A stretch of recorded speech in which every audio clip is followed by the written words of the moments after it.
Hi, boys and girls. Today I'm going to read to you story number 211, which is called The Plot Against Daniel. The word plot means plan, the plan against Daniel. Before we read that, I just want to remind you, I want to ask you some questions about what the stories about Daniel have been about up until this point. Now remember, Daniel was living in his hometown, in Israel, in the city of Jerusalem, and then a foreign army came and took over and stole some of the people and took them back, right?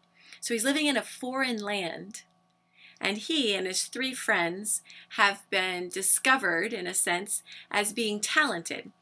So he and his three friends were brought to the palace and trained at a really good school. They were given good food and good education and expected to grow up in this new place to be leaders. Now, as that was happening, remember, a dream came to the king, and the king wanted someone in the land to not only tell him what the dream meant, he also wanted them to tell him what? Do you remember? The king wanted them to tell him what he actually dreamed. And they said, well, nobody can do that. And then, of course, God gave Daniel that information. It revealed that mystery to Daniel, and Daniel came forward and said, only God could do this. And he revealed the dream about the statue. You remember? And he was saying, there's the statue, and it's got this golden head and all the different parts, and then the big important rock comes and knocks it all down and puts it all to dust, and it's all in smithereens. And what was important about that was that God's kingdom was so mighty, and the kingdoms that people could build were not that mighty. But Nebuchadnezzar, the king, heard that dream, and his thinking was all crooked, wasn't it? And instead of understanding the dream, it was almost like he took this idea of a statue and he was like, oh, that's a good idea. I think I'll build a really big statue of myself. So he did, and he built a statue that was so big, it was as big as 15, that's 10 plus 5 more daddies, all stacked up. And once he got it all built, what did he have people do with that statue? Do you remember? What did he have them do? That's right, he had them bow down and worship it as if it were, I don't know what, a living thing, the God who made the heavens and the earth. Ridiculous, right? And Daniel's three friends, of course, did not bow down and did not worship this statue. And so they were what? What did the soldiers do because they disobeyed and wouldn't worship this statue? Where did they put those three men? That's right, into a fiery furnace. Now, when they were thrown into that fiery furnace, what happened? That's right. God came and was with them and took care of them. And when the fiery furnace doors were opened, they came out, and they didn't even, not only were they not burned, they didn't even smell like smoke. I love that part. Amazing. God is so amazing. So that's where we left off with God protecting Daniel's friends. Now here's the part where God is protecting Daniel. Now you have to know, now kingdoms sort of would come and go at that time, and we have a new kingdom, the kingdom of the Medes and the Persians, and King Darius is now in the throne in this area where Daniel is. So you'll have to just kind of switch kings on me. And King Darius was still has seen what a talented man Daniel is and has put him in charge of some things. Okay? But even though he's in charge of some things, some of the other men, not his friends, are jealous of him. Does this story remind you of anything we've read before in the Old Testament, the old part of the Bible? What other man do we know who was taken to a faraway land, put into jail, and then raised up to lead, interpreted some dreams? People were jealous of him.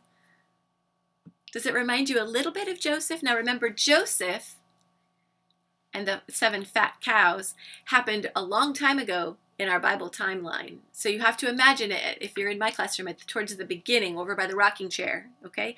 Now we're in Daniel, which is way around.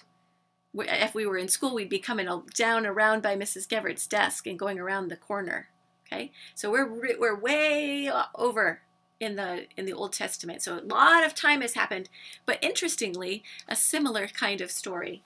Are you ready to get started? We're reading story 211.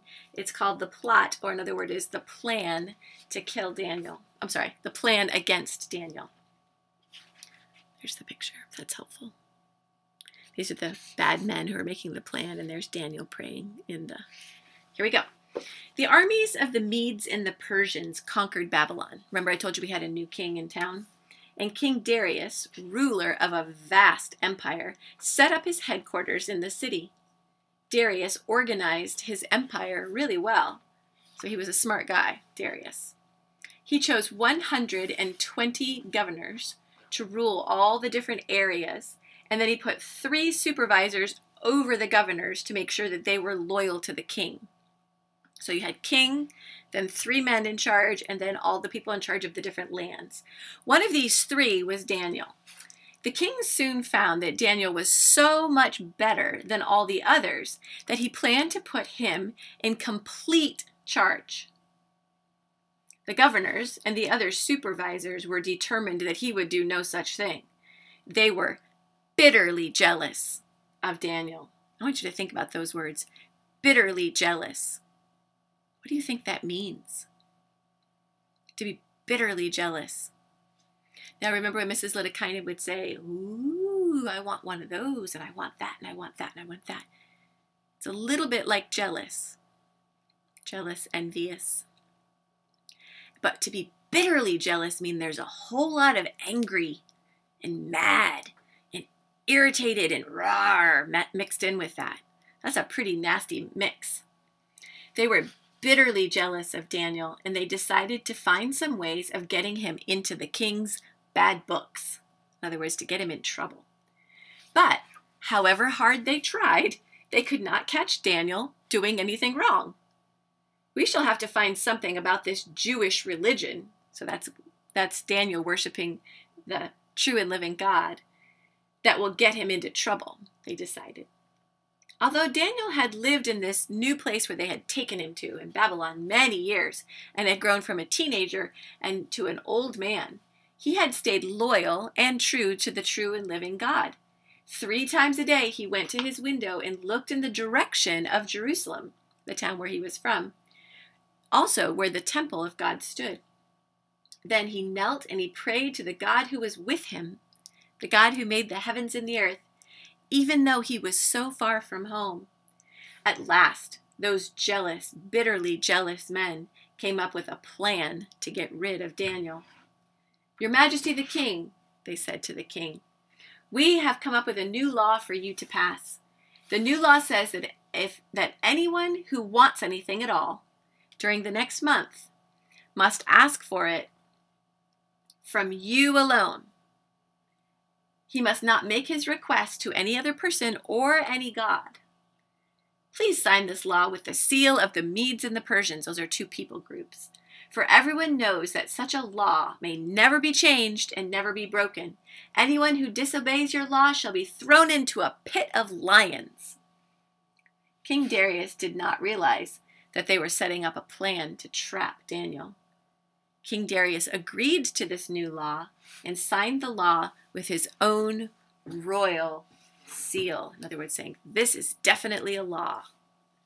So, there's a new law in town that says that no one can ask, for 1 month, no one can ask anything of anyone or any other god if they need something. That seems like a bit of a strange law, don't you think? What if you needed like a glass of water before you went to sleep? Do you have to go to the king for that? So they were really stretching to find a way to catch Daniel doing something wrong. Come back and we'll find out what happens next with the story of Daniel. Remember to what? Thank God out loud every day.